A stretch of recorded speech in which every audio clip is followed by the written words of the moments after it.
Major themes in the Third Epistle of John. The Third Epistle of John is a brief yet deeply personal letter that offers insight into early Christian life, leadership, and the practical outworking of truth in community. Though short, it presents enduring themes centered on truth, love, hospitality, spiritual authority, and faithfulness in conduct.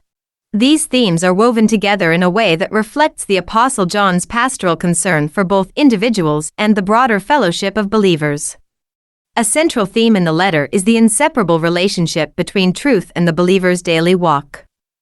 John opens with a warm affirmation of Gaius, expressing joy not merely in his belief, but in the way he lives out that belief. I have no greater joy than to hear that my children walk in truth. Truth here is not abstract doctrine alone, but something embodied in conduct. It reflects a life aligned with the teachings of Christ, where belief and behavior are integrated.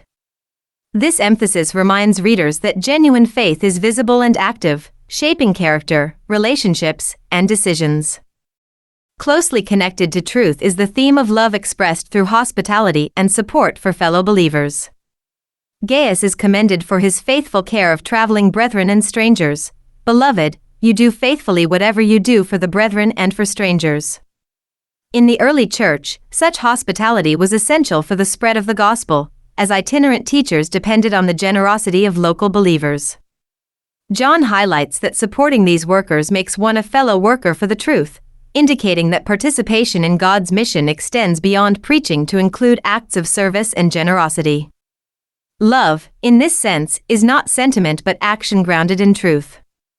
In contrast to Gaius, the letter introduces Diotrephes, whose behavior illustrates the dangers of pride and misuse of authority. John describes him as one who loves to have the preeminence, rejecting apostolic authority and refusing to receive fellow believers. His actions, slandering leaders, rejecting brethren, and hindering others from showing hospitality, demonstrate how self-centered ambition disrupts fellowship and opposes truth.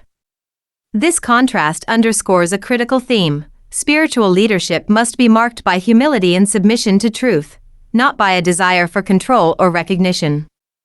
Another significant theme is the call to discernment and imitation of what is good. John exhorts, do not imitate what is evil, but what is good.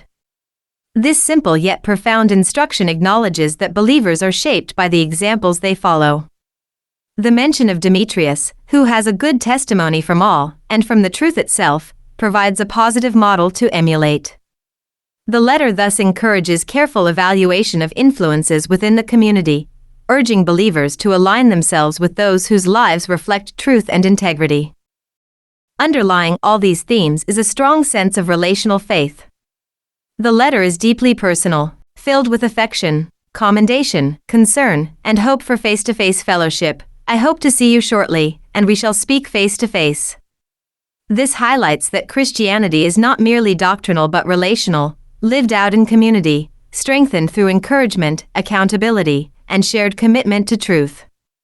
In its brevity, the Third Epistle of John captures a vivid picture of the early church's challenges and priorities. It calls believers to live truthfully, love actively, lead humbly, discern wisely, and remain faithful in both belief and practice. Its message continues to resonate as a reminder that even in small, everyday interactions, the reality of one's faith is revealed and the work of truth advances.